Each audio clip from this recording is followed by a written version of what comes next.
අද කාලේ ජීවත් වෙන මිනිස්සුන්ට තියෙනවා ප්‍රතිරූපයක් කියලා එකක්. අපි හිතමු පිරිසක් ඉදිරියේ ඔහු හැලුවට ලක් වුණා කියලා. ඔහු දෝෂාරෝපණයට ලක් වුණා.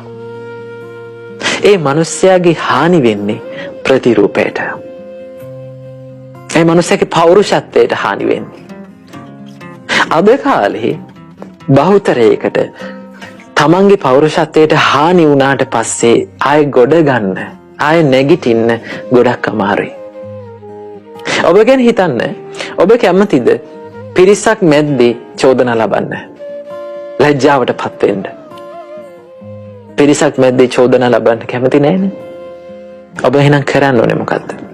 කෙනෙකුට චෝදනා කරන්න ඕන නම් කෙනා පෞද්ගලිකව පැත්තකට අඬ ගහලා කාටවත් ඇහෙන්නේ නැති තැනකට අඬ ගහලා කතා කරන්න.